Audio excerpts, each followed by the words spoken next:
Vamos continuar nossa reflexão, nosso estudo no livro de Eclesiastes. Deixa a sua Bíblia aberta em Eclesiastes. Nós caminhamos já por todo o primeiro capítulo. Quem vem à IBD acompanhou, sabe que nós falamos o que é vaidade, que significa literalmente um sopro, um vapor que não se pega, não tem consistência, um vapor que dura pouco tempo. Isso que quer dizer vaidade, porque vaidade no nosso contexto tem algo relativo à beleza, mas não é só isso.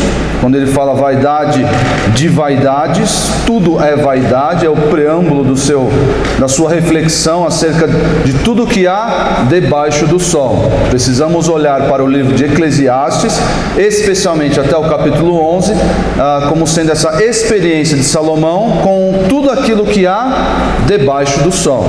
E aí a conclusão do capítulo 12 é a melhor conclusão que poderia tomar, não poderia terminar no capítulo 11, dizendo que o dever de todo homem é temer aquele que está acima do sol, acima das coisas criadas, que é o Senhor Deus. E no capítulo 1 nós fizemos aí rapidamente essa introdução explicando o que é vaidade, e falamos dos versículos 4 até o versículo 11 do capítulo 1 sobre a mesmice, as coisas acontecendo e não mudando. Parece que a vida gira em círculos. Acho que todos já passaram, se não estão passando, por essa sensação de que trabalhar, acordar, trabalhar, descansar, dormir, e assim vai, e 5, 10, 20 anos sem nada mudar. A vida parece exatamente a mesma já há muitos anos. Falamos sobre isso. Você que veio, está no site da igreja, está lá no canal no YouTube da igreja. Acompanhe lá essa parte. No versículo 12, do versículo 12 até o 18 do capítulo 1, falamos sobre a busca pelo sentido da vida do pregador, a busca no conhecimento, em conhecer as coisas, em conhecer os mistérios, em saber muito. Falamos aqui que Salomão não só tinha sabedoria, aquela sabedoria de saber viver, mas ele era muito estudioso. Ele sabia coisas acerca da biologia, por exemplo, sabia construir, sabia engenharia, e tudo isso, para ele, a sua conclusão foi que isso também é vaidade. Então hoje, mais um trecho, capítulo 2, versículos 1 até o 11, vamos falar sobre mais uma busca, mais um intento, mais um empreendimento de Salomão na busca do sentido da vida. Qual é o sentido da vida? E aqui eu acho que esse é um dos trechos mais parecidos com os dias atuais. Parece que alguém foi lá: Salomão, o conhecimento não é o sentido da vida. Parece que alguém foi na orelha dele e falou: Salomão, você tem que aproveitar a vida. Quantos jovens já ouviram isso aqui? Não, você tem que aproveitar. Não case, porque você tem que aproveitar a vida. Não faça isso. Aproveite a vida. Não case, não tenha filhos. Mesmo casal jovem, não tenha filhos. Por quê? Porque você tem que aproveitar a vida. E o que as pessoas querem dizer com esse aproveitar a vida? Exatamente o que está escrito no capítulo 2, versículo 1 até o versículo 11. Esse é, para o mundo dos dias atuais, aproveitar a vida. E pela graça de Deus, nós temos Salomão, que aproveitou a vida, foi lá, ouviu esse conselho: não, tudo bem, eu vou lá, vou aproveitar a vida, vou ver se isso dá sentido para a vida, se isso dá satisfação, vamos ver. E foi, aproveitou a vida e chegou à conclusão de que aquilo também é vaidade, de que isso não pode dar sentido à vida, de que isso sequer é aproveitar a vida. Mas antes de caminhar com vocês no texto, quero fazer algumas perguntas baseadas nos slides. Pode passar, Ricardo, por favor? Quero perguntar para vocês, quem vive melhor? Uma pessoa nessas situações. Quem vive melhor? Aquele que está ali no metrô lotado, ou aquele que está dentro do carro da Mercedes importada, no ar-condicionado? Quem vai para o trabalho melhor? Quem vive melhor ali? Pode falar, gente, não tem problema. Você pode falar que é o cara da Mercedes. Ou vocês querem andar de metrô lotado todo? Não, é o do metrô, óbvio que é o do metrô. Claro que não, né, gente? Quem vive melhor aqui? Quem vai trabalhar de Mercedes e tem um chofer para abrir a porta, ou quem está lá no metrô, lá, segurando, lutando por um pedacinho lá no metal? Quem vive melhor? É o rapaz da Mercedes. Aparentemente é o rapaz da Mercedes ali. Pode passar, Ricardo. Quem vive melhor? O casal viajante lá em Paris, na Torre Eiffel, ou o casal lá lavando louça todo dia? Todo dia lavando louça. Mas é todo dia, gente. Não é uma vez, é todo dia. As senhoras aqui sabem, e os senhores também. A minha esposa no começo do casamento, ela trabalhava 10 horas por dia. Trabalhava numa escola de inglês e ela foi promovida de professora a coordenadora. A pior coisa que aconteceu. A pior coisa. Por quê? Porque ela passou do horário do seu trabalho ali de 6, 7 horas para 10, às vezes 12 horas de trabalho por dia. E aí eu tinha que dar uma força. Não dava para o bonitão aqui ficar em casa lá, olhando para o teto. Então eu tive que começar a lavar a louça. Gente, é todo dia. Todo dia. Não tem jeito. 2 pessoas numa casa. Eu fiz, tentei de tudo. Não, eu vou deixar acumular, aí eu lavo tudo na sexta-feira. Dá para fazer isso? Não dá para fazer isso. Mas é pouquinho, é um copinho ali, um talher, um jogo de talher, um prato. É todo dia. Quem vive melhor? O casal lá em Paris, viajando pelo mundo todo, tirando foto e tal, ou o casal lá lavando os pratos todos os dias? Aí depois que eu tive que lavar prato todo dia, eu comprei uma lava-louça.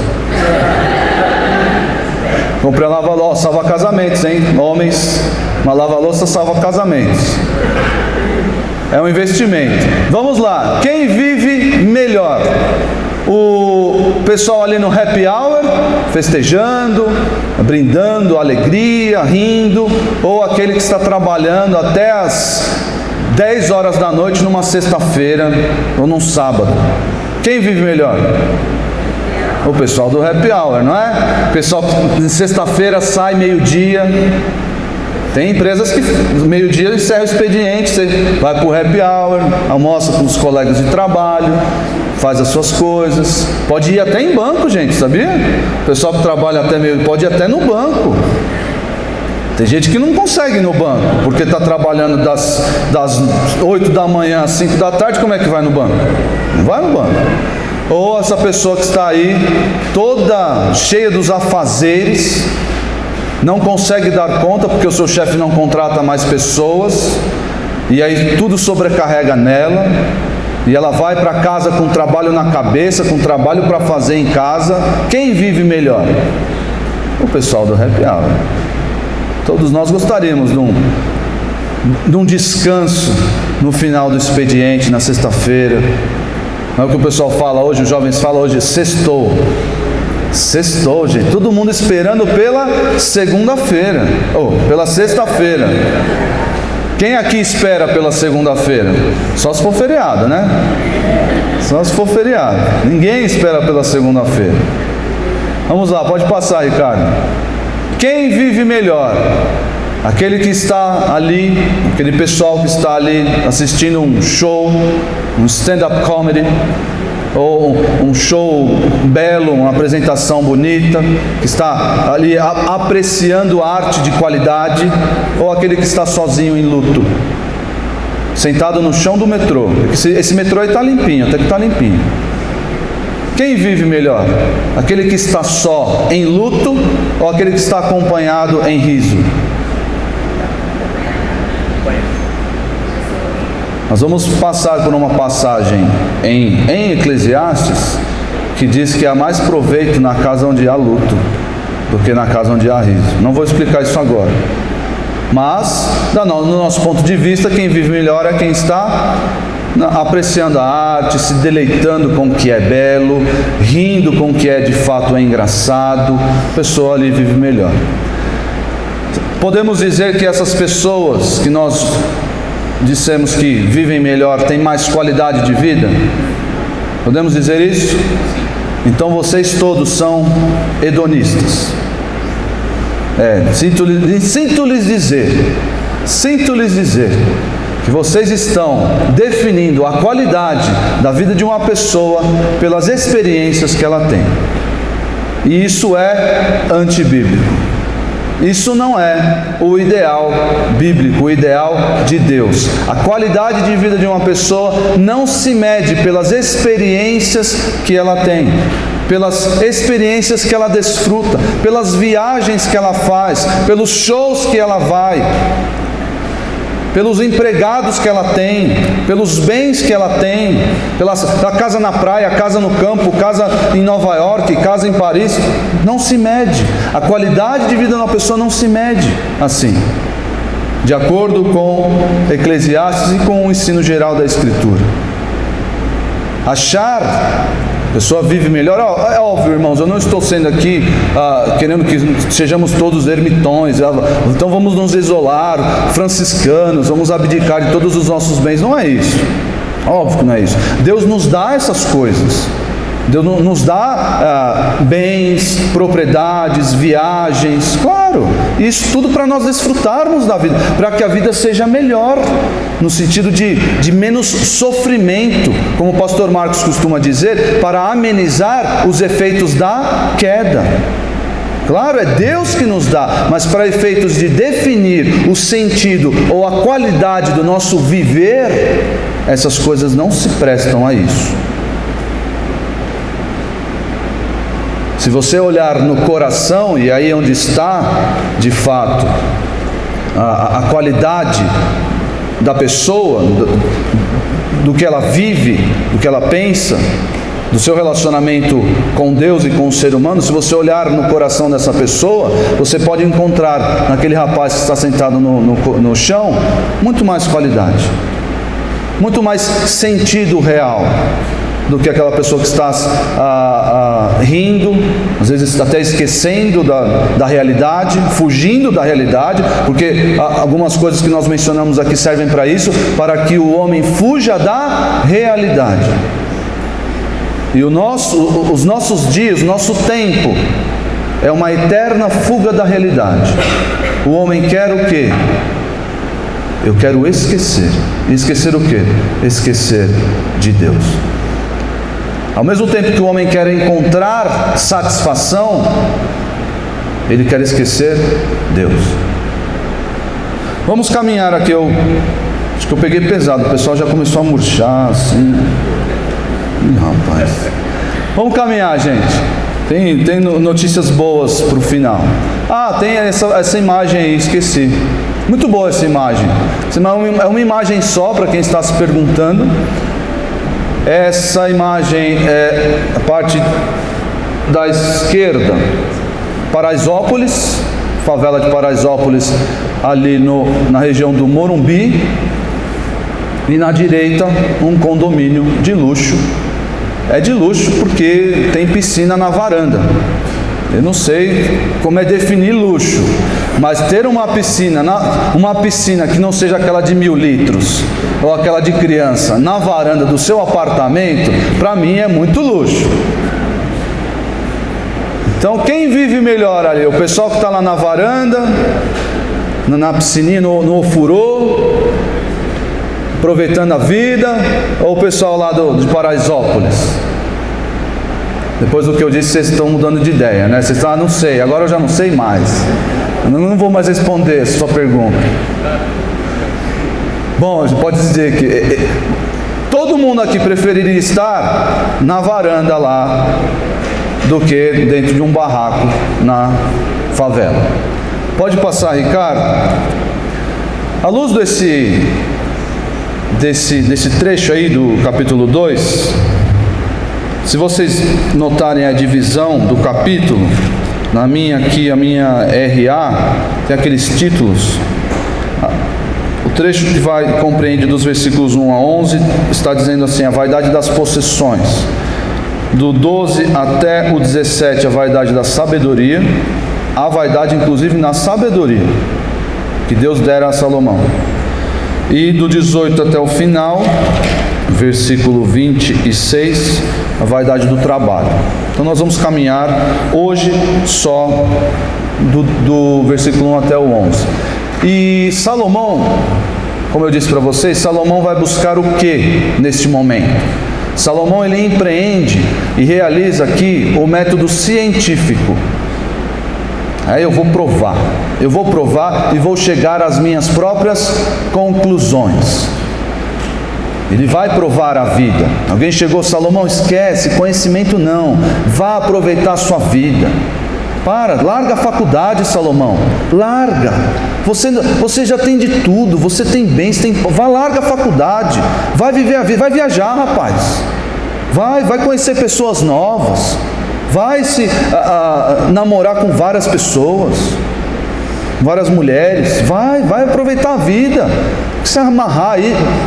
E Salomão: tá bom, estou curioso para ver como é que é essa vida, como é que é aproveitar a vida.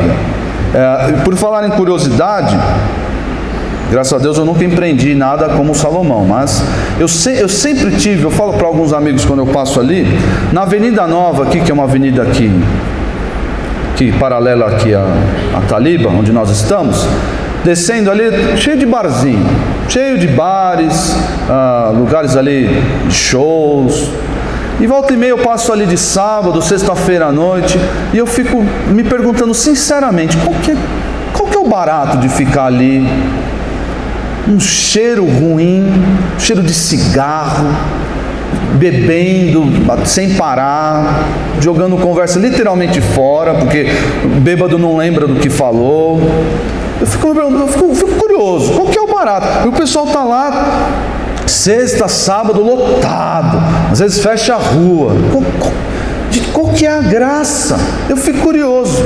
E Salomão foi nessa aí. Qual que é a graça de aproveitar a vida? Eu vou entrar nessa. Vejam, jovens, notem muito bem esse trecho, porque vocês não precisarão mais fazer o que Salomão fez para chegar às mesmas conclusões. É o que a gente fala, você não precisa dar as cabeçadas para chegar às mesmas conclusões, a menos que você queira, mas chegará às mesmas conclusões. E irmãos que já passaram por essas experiências vão concordar com Salomão e dizer no final: isso não traz satisfação. Viver desse jeito não traz satisfação. A primeira busca aí de Salomão, nós vamos notar nos versículos 1 a 3, versículo 8b e o versículo 10, a primeira busca de Salomão é por satisfação física. Vamos ver o que ele fez para encontrar ou para buscar a satisfação física. Veja aí: disse comigo, vamos. Aqui ele está dizendo literalmente: eu disse ao meu coração. Eu vou entrar nessa, de corpo e alma, de cabeça. Não foi, não, eu vou tangenciar ali. Não, eu vou. E vou de coração, de corpo e alma. Vamos, eu te provarei com a alegria. Goza, pois, a felicidade. E aí ele já dá o versículo 1 e 2 é o preâmbulo, é o resumo da monografia. Toda monografia tem uma parte no começo que é o resumo, é o abstract. Tem até que fazer em inglês, né? Quem escreve monografia sabe aí. Aí às vezes vem os pedidos: tá para você fazer o abstract da minha monografia que eu escrevi em português, mas tem que fazer isso aí em inglês? Até hoje eu não entendi o objetivo, mas enfim. Tem o resumo da monografia, de todo o processo científico que Salomão fez, tem aqui o resumo, nos versículos 1 e 2. Se você não gosta de ler coisas grandes, não gosta de ler o livro, você lê só o resumo. Já é um resumo que está atrás do livro, né? Então veja aí, disse comigo, vamos, eu te provarei com alegria, goza pois a felicidade, mas também isso era vaidade. Do riso disse, é loucura, e da alegria, de que serve? Esse é o resumo da experiência de Salomão. E aí ele vai detalhar o que ele fez, onde ele foi buscar o sentido da vida, onde ele foi buscar satisfação. Veja o versículo 3. Resolvi no meu coração dar-me ao vinho. Ele foi buscar satisfação aonde? Na bebida. Hoje em dia não tem gente que faz isso mais, não, né? Não. Os jovens hoje não se dão a bebida, dão? Meus irmãos, se existe uma época na história em que as pessoas estão procurando sentido no fundo de um copo, eu acho que essa época é hoje. As pessoas estão buscando a satisfação no fundo de uma garrafa de bebida alcoólica. Estão lá. Final de semana após final de semana. Dia após dia. Tendo como companheiros a bebida alcoólica. Salomão fez isso. Salomão fez isso. O que ele diz aqui? Resolvi no meu coração dar-me ao vinho. Eu disse comigo mesmo, eu vou experimentar isso aí. Mas Salomão não foi assim de cair, bêbado, ter que ser carregado, não. Veja uma ressalva que existe aí. Regendo-me contudo pela sabedoria, e entregar-me à loucura, até ver o que melhor seria que fizessem os filhos dos homens debaixo do céu durante os poucos dias de sua vida. Salomão foi para o bar. Ele não se entregou, ele não viciou, por assim dizer, ele não era dependente da bebida.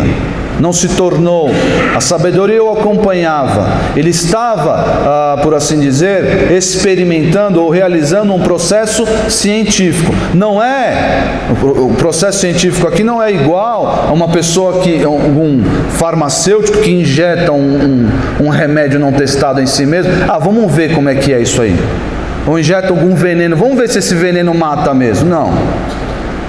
Ele estava consciente, mas ele foi lá para o bar, onde há riso, onde há alegria descomedida, ou o que ele diz aqui, há loucura. Foi. E qual foi a conclusão dele? Isso não pode dar sentido à vida. Isso é vaidade. Não há satisfação no fundo de uma garrafa. Não há satisfação numa roda de bar. Não há satisfação na balada. Não há. Os que passaram por essas experiências podem confirmar isso. Não há satisfação na bebida, não há satisfação física, não há sentido na vida nessa busca incessante por satisfação física. Por quê? Porque isso passa.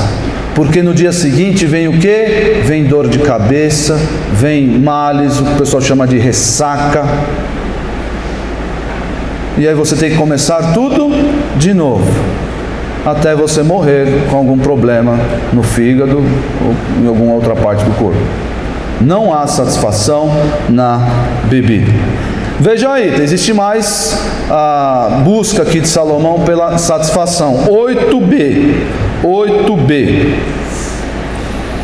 Provi-me de cantores e cantoras e das delícias dos filhos dos homens, mulheres e mulheres. Onde Salomão foi buscar a satisfação física, o prazer físico? Foi no prazer sexual. A Bíblia diz que Salomão tinha 700 mulheres, 300 concubinas. Realmente, dar conta de uma já é bem difícil, não é? Já é bem complicado. Imagine só 700 mulheres e 300 concubinas. Salomão se entregou, buscou no seu intento, na sua pesquisa de campo, ele foi buscar o quê? Prazer sexual, prazer das mulheres. E ele, ao final, concluiu que isso também não traz sentido à vida, não dá satisfação. Se entregar, e aqui vejam no começo do versículo, no começo do trecho: provi-me de cantores e cantoras. Aqui ele se cercou de quê? De artistas. Vamos ver, né? Os artistas geralmente são sempre alegres, sempre sorrindo, sempre produzindo o que é belo, e nós gostamos do que é belo, devemos gostar, devemos apreciar. Nós não podemos deixar, e aqui eu faço um parênteses, nós como crentes, nós não podemos deixar de apreciar o que é belo, porque isso reflete a beleza do próprio Deus. Nós olhamos para a natureza e vemos algo que é belo. Nós não podemos deixar o padrão cair com aquilo que apreciamos como arte. As músicas que ouvimos, os filmes que assistimos, as peças de teatro, nós não podemos sucumbir à má qualidade, porque isso não é belo. Sinto dizer, mas uma música com 3 acordes não é uma música bela. Não tem técnica. A não ser que o artista seja muito bom, e aí sim se torne algo de qualidade. Mas uma música lá de... Meus irmãos, não dá. Não dá. Isso é abominável, isso não reflete beleza, de forma nenhuma. Nós devemos colocar isso de lado. E Salomão buscou na beleza dos artistas, da arte, sentido à vida. Porque os artistas estão sempre produzindo o que é belo, sempre alegres. Mas vocês sabem que, dentre os comediantes, aqueles que fazem comédia, a taxa de depressão é elevadíssima, porque não há na comédia satisfação. Não há na comédia em si, na alegria, no riso, não há satisfação. Aquele ator Jim Carrey fez vários filmes engraçados, vários filmes de comédia. Tem gente que odeia o Jim Carrey. Eu era pequeno, assisti o Máscara umas 500 vezes. Mas aquele ator passou por depressão. Tinha depressão. Teve que tratar, internou. E você, como assim? O Jim Carrey, depressão, ele que faz todo mundo rir? Sim, porque no riso frívolo, como diz aqui, não há satisfação. Nem em causar nos outros, nem em ter em si mesmo. Não há. E o versículo 10: tudo quanto desejaram os meus olhos, não lhes neguei, nem privei o coração de alegria alguma, pois eu me alegrava com todas as minhas fadigas, e isso era a recompensa de todas elas. Quem gostaria de viver desse jeito? Não negar aos olhos absolutamente nada. Vai dizer que vocês não querem viver assim. Eu gostaria. Salomão viveu assim. Pai, quero isso. Pode comprar. Não gostei daquele carro. Manda comprar 2. Aquele avião ali parece bonito. Compra 3. Mandam de presente para o pastor Thomas. Um barco? Compra um barco maior para o pastor Thomas. Agora ele virou lobo do mar. Vamos comprar. Churrasco do Remar? Por minha conta. Todos aqui gostariam de fazer isso. Seria muito legal. Muito legal. E Salomão viveu assim. Tem um outro trecho aqui que ele fala no versículo 7, mas que entra na satisfação financeira. Comprei servos e servos e tive... Não, aqui versículo 8. Não, versículo 7. Comprei servos e servas e tive servos nascidos em casa. Também possuí bois e ovelhas. Ele tinha tudo à sua disposição. Pessoas para lhe servir e comida à disposição. Quem aqui já passou, os mais velhos já passaram por perrengues com relação à comida? O que você gostaria de comer? Um bife? Não tem. Não tem, só tem ovo frito. Só tem salsicha. Só tem salsicha. Não, pai, queria comer uma carne. Não tem, está caro. Não tem. Os amigos vão lá em casa, vamos comer pão com salsicha, que não tem outra coisa. E água. Salomão estava do outro lado. Vou comer à vontade. Mas isso também não traz satisfação. Isso também não dá sentido ao viver.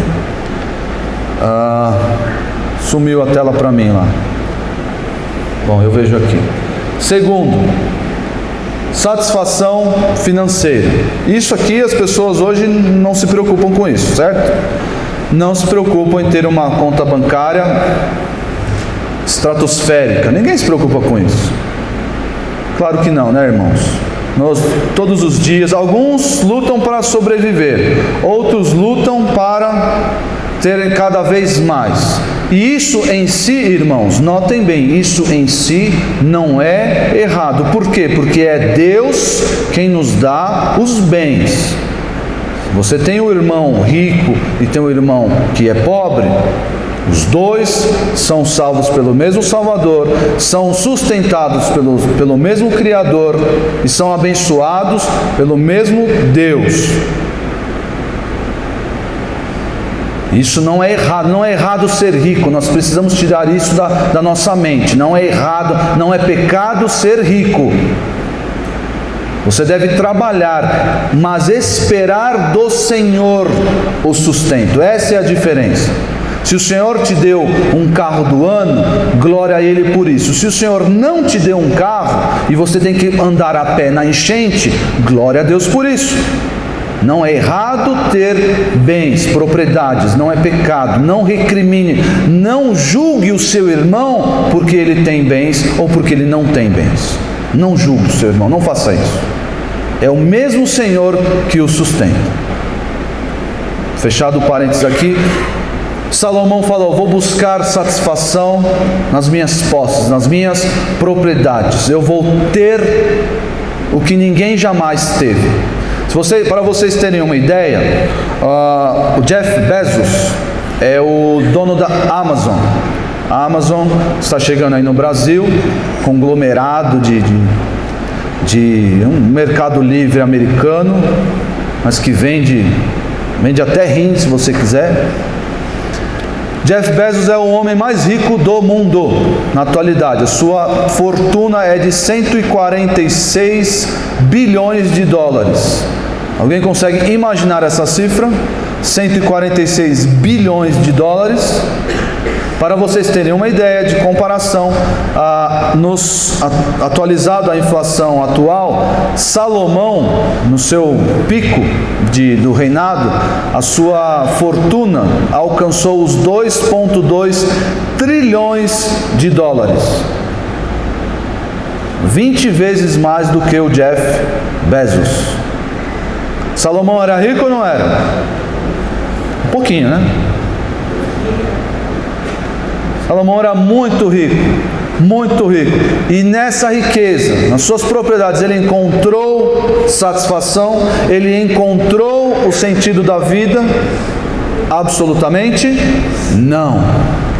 mesmo com os seus 2,2 trilhões de dólares, com o seu cartão Mastercard, Visa, Infinity, sem limite. Vejam aí versículo 4. Empreendi grandes obras, edifiquei para mim casas. Eu quero que vocês notem, enquanto nós lemos aqui, quantas vezes ele fala para mim. Para mim. Em comparação, Salomão construiu um templo para o Senhor, para o povo do Senhor. Construiu o templo, o famoso templo de Salomão, que não é aquele na Celso Garcia, mas ele construiu um templo em Jerusalém, majestoso, belo, maior templo, mais belo templo que os judeus já viram. Mas aqui ele muda o discurso. Ele fez coisas para ele. O objetivo era ter coisas para ele. E é interessante notar que ele não só bebeu, versículo 3, não só caiu na bebida, ele decidiu construir a sua própria vinícola. Eu não vou tomar esse negócio ruim aí não. Eu vou construir uma própria vinícola. Veja aí, empreendi grandes obras, edifiquei para mim casas, plantei para mim vinhas. Olha aqui, produção de vinho. Fiz jardins e pomares para mim, e nestes plantei árvores frutíferas de toda espécie. Essa prática era muito comum nos reis da antiguidade, eles terem os seus jardins, porque esse contato com o que é belo, com o que é naturalmente belo, criado por Deus, trazia ali um certo alívio, uma satisfação ao homem. E isso acontece conosco hoje. Os homens ontem foram para a Chácara do Haroldo, lá em Itapeva, em Minas Gerais. E lá é uma paisagem muito bonita, cercado de montanhas, aquele verdinho. Parece que alguém foi lá e passou cortador de grama, tudo certinho, muito bonito. Isso traz satisfação a nós. E os reis tinham isso dentro do seu palácio. Os jardins, para quem nunca viu um jardim de um rei, pode ir ali no Museu do Ipiranga. Eu não sei como está hoje, mas o Museu do Ipiranga, há uns 10 anos atrás, você tinha ali o jardim na frente do museu, muito bem cuidado. Nós gostávamos, a Aline e eu, nós gostamos de ir lá para namorar, para ficar de mãozinhas dadas, passeando, porque ele é muito bonito.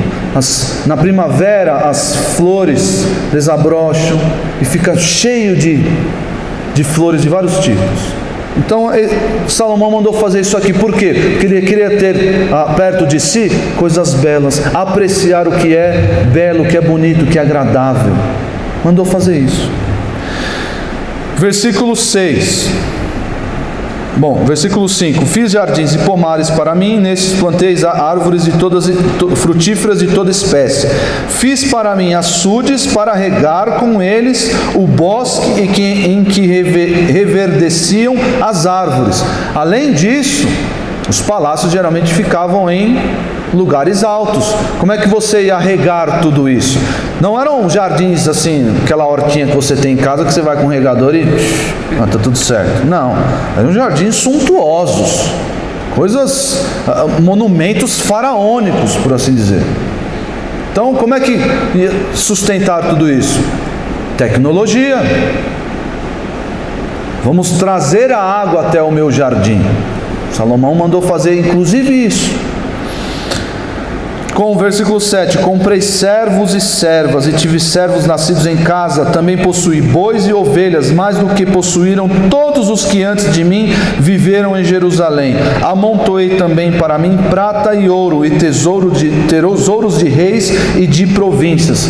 Em 1 Reis vai dizer que a prata no reino de Salomão era tão abundante que ela perdeu parte do seu valor. Encontrava prata no chão da rua, de tanto que tinha. Imagina, encontrar prata pura, está lá, jogado lá, e ninguém quer pegar. Por quê? Porque não tem valor, de tanto que tinha. E, até aí, versículo 8a. Salomão fez tudo isso, teve tudo. Encontrou a satisfação? As pessoas hoje, as pessoas que não temem a Deus principalmente, mas nós podemos incorrer nesse erro de buscar satisfação nos nossos bens. E você não precisa ter muitos bens. Não precisa, absolutamente. Você não precisa ter tudo, ter o mundo inteiro. Não, você pode encontrar ou transformar aquilo que você tem em um ídolo. Você transformar o seu carro em um ídolo, transformar a sua casa em um ídolo. Ah, eu não tenho carro nem casa, então estou livre. Você pode transformar a sua roupa em ídolos, buscando satisfação neles.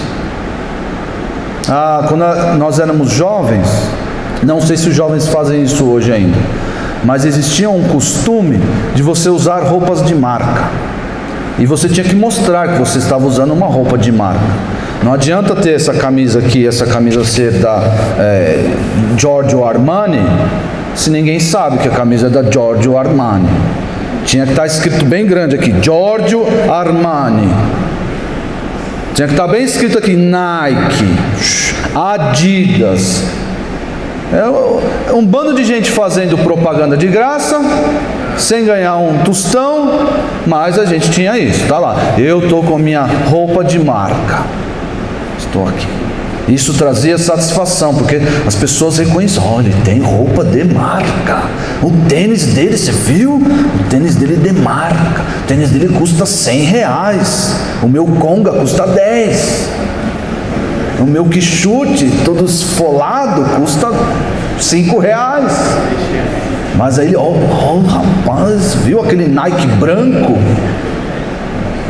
Roupa de marca. As pessoas buscavam o quê? Buscavam satisfação. Os jovens buscavam satisfação nisso. Tolinhos, tolos. Isso não pode trazer satisfação de forma alguma. Salomão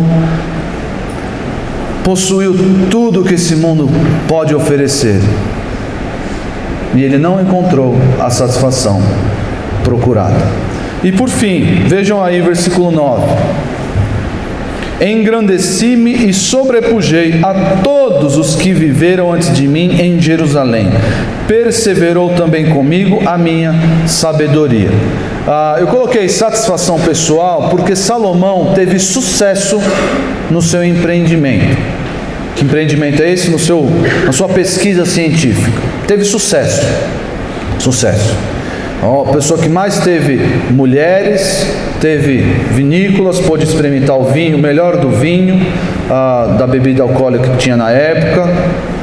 Fez isso sem se embriagar, sem ser um ébrio. Fez isso. Ele teve sucesso. Ele alcançou o seu objetivo.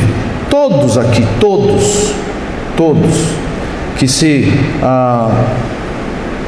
comprometem com algo, gostariam de ver isso sendo realizado. Todos.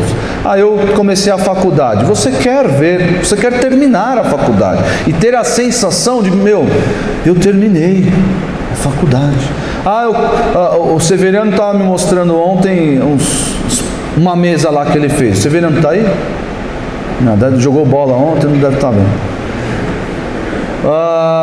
Mas ele estava me mostrando lá uma mesa que ele fez, todo passo a passo, me contou. Aí falou com marceneiros para fazer. Ele falou, sabe o que eu vou fazer o curso, vou comprar a madeira e eu mesmo vou fazer essa mesa. E foi o que ele fez. Ele foi lá na Léo Madeiras, fez o curso, comprou as madeiras e fez uma belíssima de uma mesa, grande assim, maior que essa. Grande a mesa. Isso deve ter dado a ele uma satisfação tremenda. A gente, quando troca um chuveiro, não dá uma satisfação trocar um chuveiro? Deu certo, não está queimando mais, não está dando choque. Oxe, eu troquei a resistência, ó.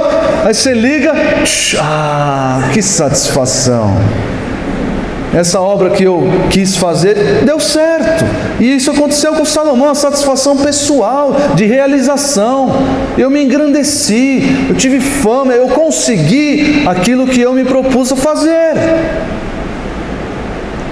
a satisfação, o sentido da vida está nessas coisas? Não está nessas coisas. Não está na mesa do Severiano, não está no chuveiro, na resistência que você troca. Não está. Não está nem em todas essas coisas que Salomão fez e experimentou.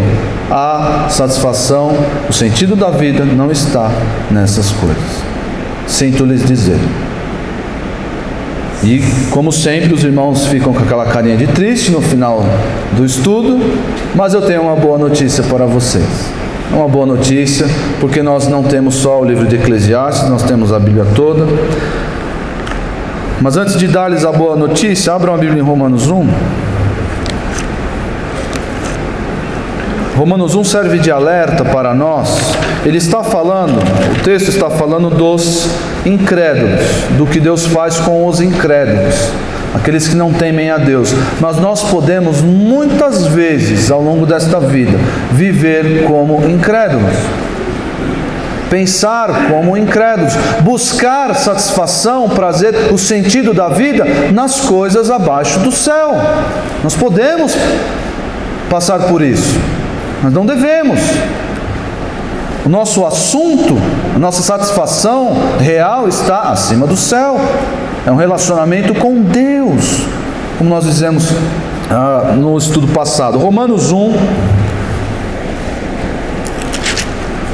a partir do versículo 20.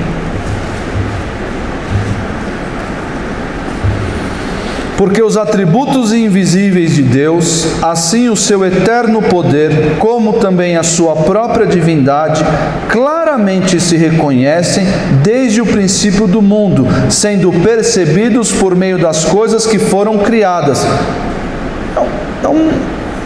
É um quadro belo a criação.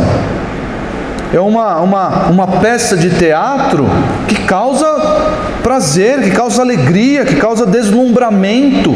Você olhar para a natureza, olhar para o próprio ser humano, para a beleza, a riqueza. Quem aqui estuda biologia e faz as suas descobertas e vai entendendo a complexidade do ser humano, vê quão belo é a criação, quão bela é a criação.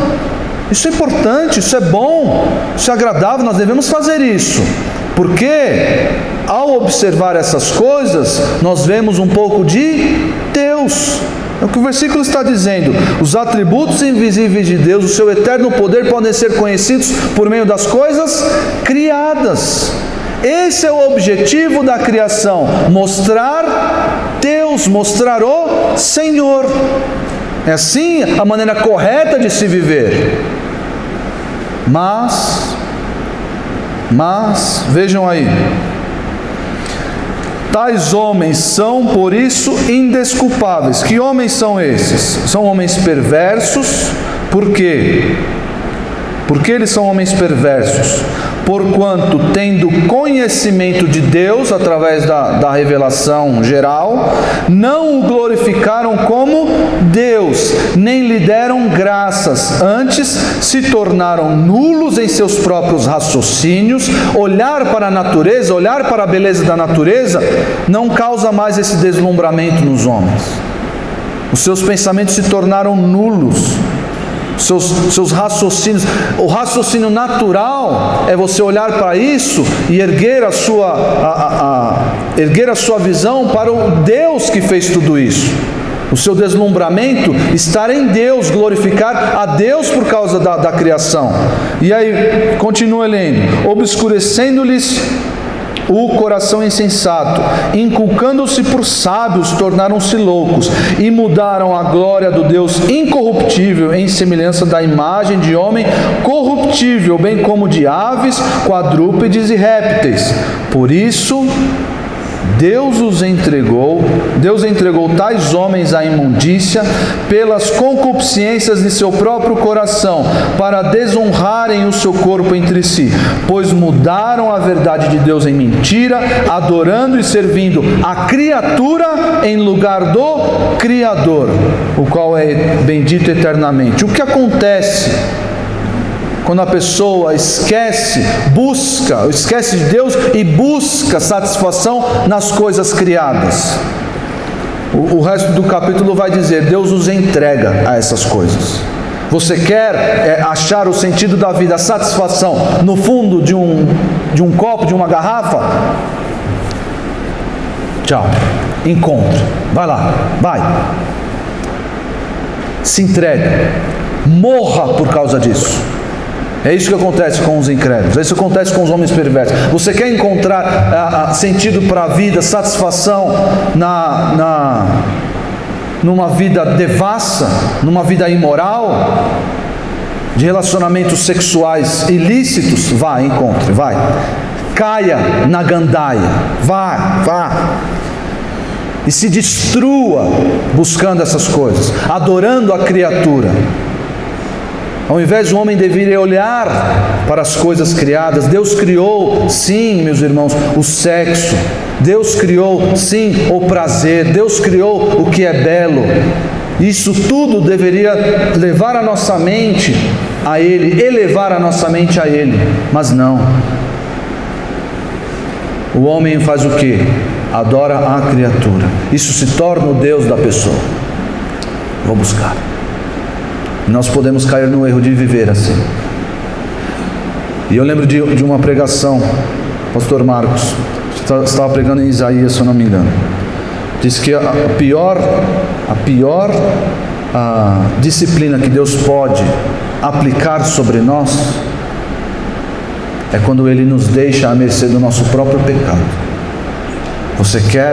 Você está tão obstinado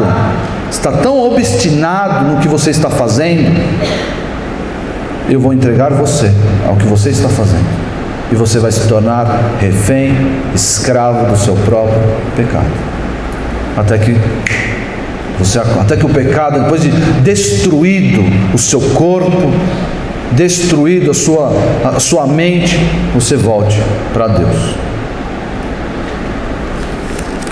Mas eu tenho uma boa notícia a vocês.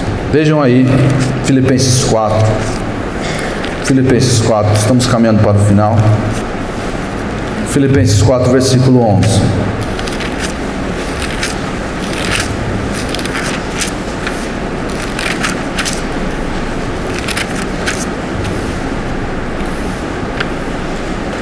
Vejam aqui como nós devemos olhar para os prazeres desta vida, como nós devemos olhar para as propriedades, para o prazer físico, para a realização pessoal. Olha como nós devemos olhar para tudo isso, como nós devemos nos relacionar com essas coisas.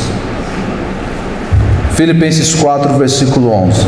Versículo 10, para contextualizar: alegrei-me sobremaneira no Senhor, porque agora, uma vez mais, renovastes a meu favor o vosso cuidado, o qual também já tinhais antes, mas vos faltava oportunidade. A igreja de Filipe voltou a sustentar o apóstolo Paulo materialmente. O apóstolo Paulo foi renovada a sua bolsa. A sua bolsa lá do CNPq foi renovada, sua bolsa.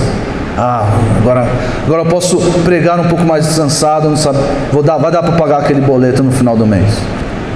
Tudo bem. A igreja ia fazer isso por ele. Mas ele faz uma ressalva aqui. Ele ficou alegre porque isso aconteceu, e alegre no Senhor. Vejam aqui. Vejam a evidência de que quando isso acontece, quando essas coisas materiais acontecem, os olhos do crente devem se elevar para o céu e não para a criatura, sempre para o Criador. Paulo se alegrou sobremaneira no Senhor. Por quê? Porque os irmãos de Filipos iriam sustentá-lo materialmente. E aí no versículo 11: digo isto não por causa da pobreza, estava passando necessidade, porque aprendi a viver contente em toda e qualquer situação. Você quer encontrar satisfação? Você quer encontrar o sentido da vida? Você quer viver bem? Você quer viver melhor? Viva como o apóstolo Paulo. Aprenda a viver contente em toda toda e qualquer situação. Isso é viver bem. Não é lá no ofurô, está contente no ofurô, está contente no barraco, está contente no metrô, está contente na Mercedes.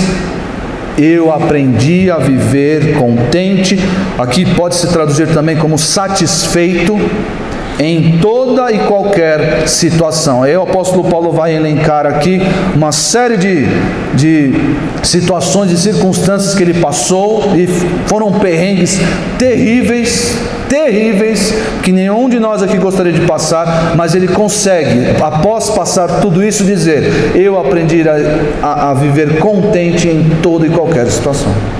Isso é viver de maneira certa, é olhar para o Deus que dá, louvar o Deus que dá e o Deus que tira. A minha satisfação não está na provisão do Senhor, naquelas coisas que Ele me dá, mas a minha satisfação está no próprio Deus da provisão. E Ele não muda, e Ele está sempre presente, Ele está sempre comigo. Aí está a minha satisfação. Nunca vai me ser tirado o Deus da provisão. Ele estará comigo na riqueza e na pobreza, na escassez ou na abundância. E aí sim eu vou conseguir olhar para a provisão de maneira correta e viver de maneira correta, sem ostentar bens, sem invejar os outros.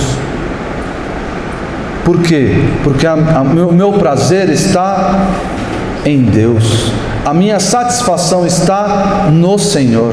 Eu aprendi a viver contente com qualquer coisa, estou bem em qualquer situação. Vejam aí 1 Timóteo 6.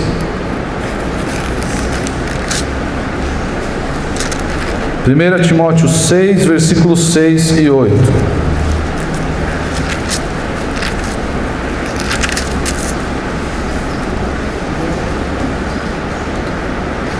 Muito interessante esse texto, muito interessante. De fato, 1 Timóteo 6,6. De fato, grande fonte de lucro é a piedade com contentamento. Como assim? Grande fonte de lucro é a piedade com contentamento. E aí Hebreus vai falar: contentai-vos com o que tendes. Porque tudo que eu ganho é lucro. Tudo que eu ganho, eu estou contente em qualquer situação. E aquilo que eu ganhei, um carrinho, louvado seja o nome do Senhor. Vou usar isso para a glória do Senhor.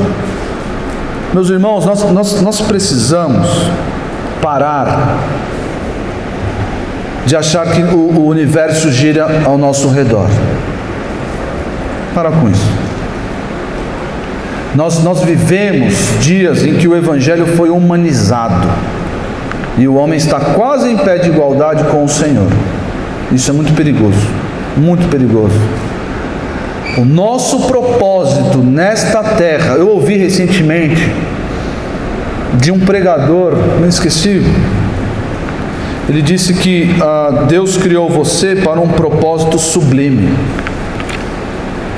E ele falou isso de modo a incentivar a pessoa ali, a colocar a pessoa numa posição de destaque. E eu concordo com essa frase. Deus nos criou para um propósito sublime.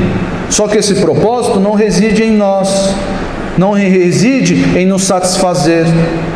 O propósito que nós somos criados é a glória do Senhor. Você está aqui para a glória do Senhor. Esse é o seu propósito. Você é importante para Deus. Não. Você não é importante para Deus. Nós somos preciosos, sim, aos olhos do Senhor, porque Ele nos chama pelo nome, Ele nos trata de maneira bondosa, amorosa, deu o seu próprio Filho por nós, os salvos, os eleitos, sim. Mas o nosso objetivo aqui não é sermos os filhinhos do Pai, preciosos, os príncipes e princesas do Pai que devem andar em carruagens, em Ferraris, em aviões. O nosso objetivo aqui é glorificar o nosso Deus. Esse é o nosso objetivo aqui. E aí o versículo 7, versículo 8, desculpa. Versículo 8 de 1 Timóteo 6. Tendo sustento e com o que nos vestir, estejamos contentes ou satisfeitos. Próxima vez que você for reclamar de alguma coisa, lembre-se disso. Lembre-se disso. Se você for reclamar da sua qualidade de vida, lembre-se disso. Mais uma vez, ressalva. Não é errado buscarmos coisas melhores. Não é errado amenizarmos os efeitos da queda. Não é pecado. Mas não torne isso o centro da sua vida. Não torne isso o motor que move você. Não. O que deve nos mover é a glória do Senhor. E se, como o Senhor Jesus disse, se o meu olho me faz pecar, eu arranco fora. Se o teu bem te faz pecar, se o teu carro, a tua casa, os teus bens, a sua roupa de marca te fazem pecar, se livre deles. Livre-se deles. Porque é melhor estar em comunhão com o Senhor do que ter tudo isso e perder a vida e viver de maneira que não agrada o Senhor. Pode colocar aí, Ricardo. Quase esquecendo os dois próximos.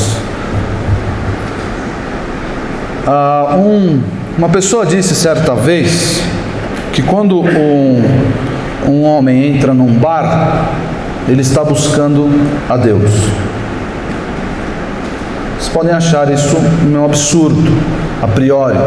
Quando um homem entra num prostíbulo, ele está buscando Deus. Mas de fato, se você refletir, o homem quando faz essas coisas, com a sua visão obscurecida, ele está buscando o quê?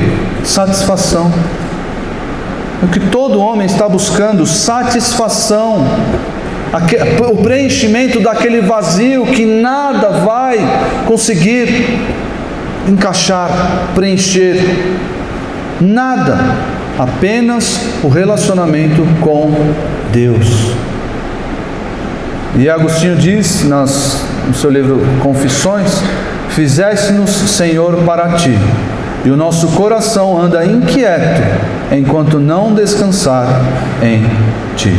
Nós não vamos encontrar satisfação em absolutamente nada debaixo do céu, somente naquele que fez os céus e a terra.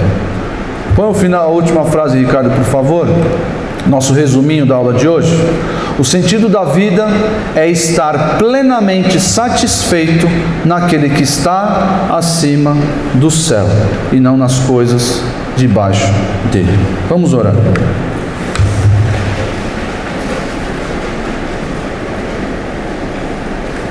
Senhor, nós te agradecemos